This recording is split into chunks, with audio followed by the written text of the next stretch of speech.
Apalagi latihan, kekuatan magis, formasi, senjata sihir dan baju besi. Ini lebih berguna. Mengapa Anda ingin mempelajari senjata api? Ada kesamaan antara Dao. Qin Yichen telah mengamati pria kuat yang memegang lightsaber, dan pria yang terbang di depannya dengan menggunakan lightwell. Kekuatan mereka kuat atau lemah, tetapi mereka tidak diragukan lagi menggali kekuatan antara langit dan bumi, mengandalkan penguasaan untuk mereka gunakan sendiri. Hal yang sama berlaku di dunia tempat mereka berada, dan itu lebih murni, yaitu menuju puncak jalan. Dan dari aliran waktu dan ruang yang bergejolak tadi, kekuatan mereka dapat menghancurkan sebagian besar alam semesta lainnya. Kecuali riak yang mengubah seluruh bidang bintang menjadi gulungan gambar, Qin Yichen penasaran.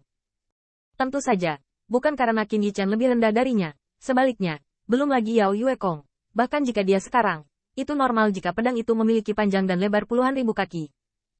Menghancurkan bumi yang sepertinya belum mengenai bumi adalah semua karena kekuatan mereka. Mereka akan diblokir oleh musuh yang lebih kuat, dan tidak ada ruang untuk menghancurkan sekitarnya. Faktanya, itu seperti klan kekaisaran yang menghancurkan bulan terang di sekitarnya, untuk mencegah Demon Yuekong mengambil kesempatan untuk melarikan diri. Dengan kekuatan Qin Yichen saat ini, tidak ada artinya membunuh bidang bintang dalam satu pukulan. Itu bukan lagi kekuatan supernatural sederhana dan keganasan, tetapi pendekatan kental dari pedang yang hampir sempurna. Jalannya dingin dan keras, dan makhluk-makhluk itu kosong. Bahkan yang menentukan kekuatan pedang ini adalah keberadaan orang kuat di bidang bintang yang ditebas. Adapun bidang bintang yang diubah menjadi gulungan gambar, Qin Yichen juga melihat perlawanan terakhir. Panah besar yang panjangnya 1000 kaki dan disemprot dengan api ekor seharusnya menjadi metode serangan terkuat untuk alam semesta itu. Sangat disayangkan bahwa itu mungkin setara dengan kekuatan meriam Dewa Naga.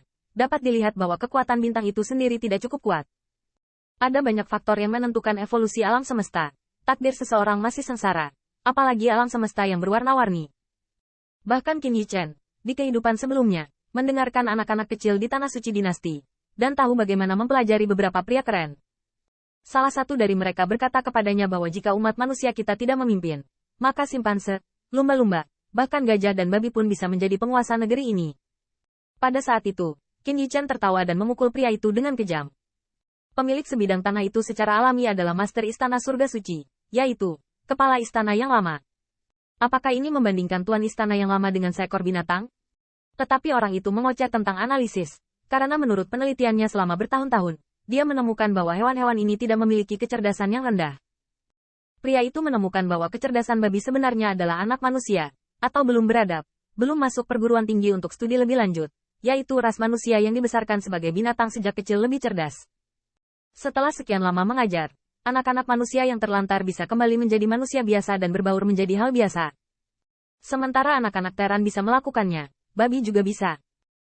Bahkan orang itu mengemukakan teori seperti beberapa jiazen, yaitu, jika Anda memberinya babi tanpa batas, dan kemudian memberinya umur tak terbatas, maka suatu hari, di antara babi yang tak terhitung jumlahnya, pil bijak seperti dia pasti akan lahir. Qin Yichen hanya tersenyum dan berkata pada saat itu, ayo, kamu masukkan dindingku. Aku akan membantumu mengukus sauna untuk membangunkan pikiranmu. Tapi sekarang mengingat kembali, Qin Yichen hanya berpikir bahwa dunia ini penuh warna dan penuh warna. Ya, karena umat manusia mereka lebih cerdas daripada binatang buas, sehingga mereka dapat membuka surga suci dan habitat di 10.000 benua ras. Dan jika tidak ada yang namanya ras manusia, atau banyak binatang yang disebutkan oleh orang itu, mungkin ada urutan ras, mengapa itu tidak bisa membuka peradaban? Ini adalah kasus untuk 10.000 ras benua kecil. Dan alam semesta yang luas ini. Qin Yichen hanya merasa bahwa dia tidak perlu terkejut melihat apapun, dan bahkan imajinasi dan pengalamannya sendiri selalu mandul di depan alam semesta. Bahkan Yao Yuekong merasa bahwa sebelum era primordial, atau jalan yang ditakdirkan untuk menciptakan era naga sejati, itu sangat benar. Makhluk pasca alam yang tak terhitung jumlahnya memiliki habitat, membuka kebijaksanaan mereka, menyadari jalan langit dan bumi, dan Sui Wang mengebor kayu untuk membuat api, yang ditakdirkan untuk konflik hari ini dan konflik semua ras. Setelah memadatkan pikirannya, Yao Yuekong berkata dengan ringan, gejolak ruang dan waktu tidak akan berakibat fatal untuk saat ini. Tetapi Kaisar saat ini kelelahan dan hanya dapat tersapu oleh ruang dan waktu. Meskipun saya akan berusaha sebaik mungkin untuk menghindari turbulensi berbahaya yang melanda kami, masalahnya adalah sulit bagi saya untuk menemukan waktu dan ruang yang tepat milik kami. Tidak mungkin. Yao Yuekong terluka terlalu parah meskipun ada hari pakaian brokat untuk perlindungan. Tidak ada kekhawatiran hidup untuk saat ini. Tetapi bagaimana memulihkan juga masalah besar.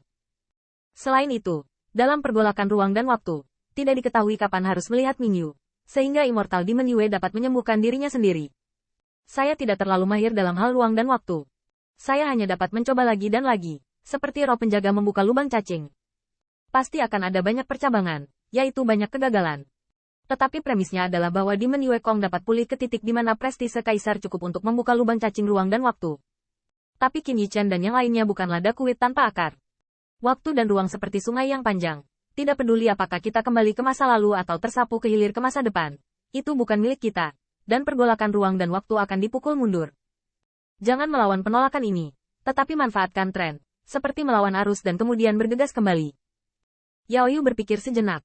Ketika saya pulih sedikit, ditambah waktu dan ruang Anda untuk membimbing saya harus bisa kembali.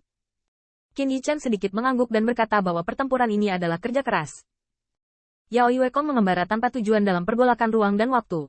Tetapi tidak butuh waktu lama baginya untuk merasakan secercah sinar bulan. Dan dia ingin pulih dengan bantuan Mingyu yang tidak sengaja dilanda. Tetapi tiba-tiba melihat ruang dan waktu. Membor bayangan mengerikan yang tampak seperti hantu. Ledakan. Raungan yang menghancurkan bumi ini menyebabkan Qin Yichen menjulurkan kepalanya dari lengan bajunya. Yang dia lihat hanyalah monster yang tampak seperti hantu di depannya. Ternyata itu adalah binatang laut biru yang ganas. Ini adalah... Apakah mereka yang selamat dari Bihai? Namun, Yao Yue Kong menggertakkan giginya dengan marah. Dan tubuh kaisar berkilauan.